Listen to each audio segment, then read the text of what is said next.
Game for you and your group, and you're on the road against this Atlanta Hawks team. Just what was your overall message, and what is going to be your overall message for your group before they walk on the court? It's just to worry about ourselves first, right? What we've been working on both ends of the floor, but also how we're building our identity, and that's the most important thing. Obviously, we need to know our coverages, who we're playing against, personnel, what they do on offense and defense, but don't forget what we're doing on a day-to-day basis and what we're building. So usually first game of the season, there's a lot of excitement that a lot of times translates in craziness, and you need quick subs because guys are they need that sub. But then after you get through that first 6 minutes, everybody settles, and that's what I told the guys is it's normal. We have to support each other, play as hard as you can, and then we'll get through it together. Jordi, this first game, any hints on your first starting lineup? Say again? Any hints on your first starting lineup for tonight? Of course not, because as you know, I keep my secrets. And you can always ask. Appreciate the question. The group has been great.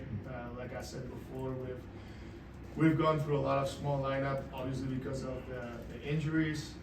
Right now, you guys know who's available, who's not available, and then the groups, we'll see different groups, but I'm not going to tell you who starts and who comes to finish. This is, I guess, two questions that are both Nick related. One, is he on any kind of minutes limit?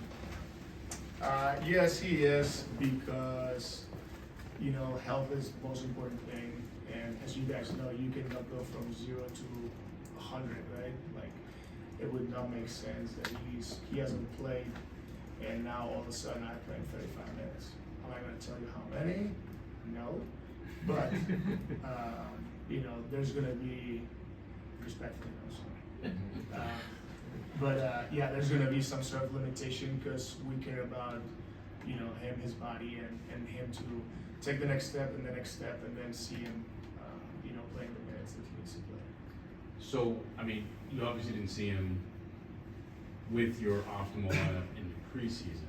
Just how much juggling do you have to do when you want to play one way and you played essentially the entire preseason a different way, and you go and insert a major piece back into your lineup now?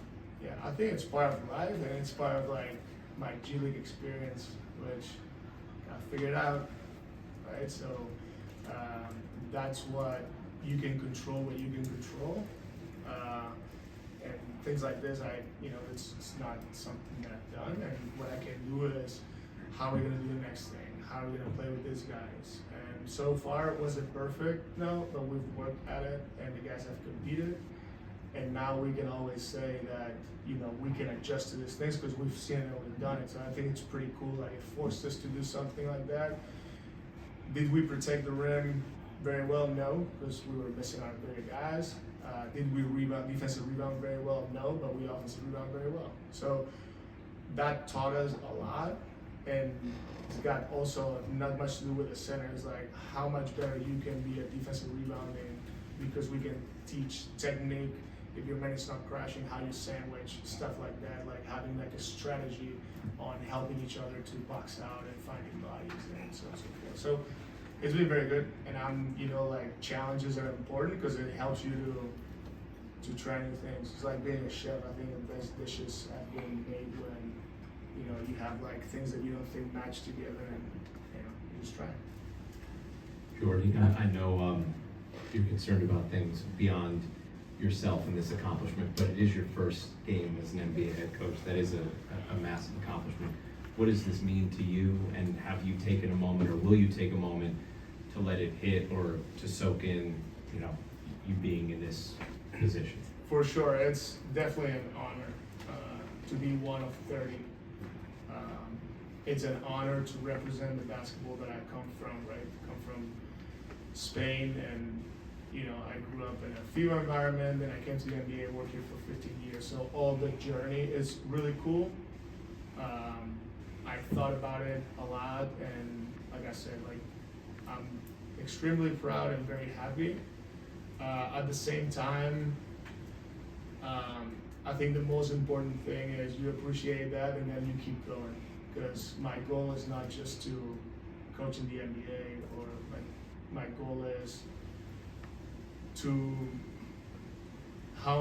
to sustain it, to build a winning program, to be competitive, to be in the playoffs, to fight for a championship. It's always like the next step, because otherwise, if I don't see the challenge, with all my respect, I will be in my hometown probably living a great life.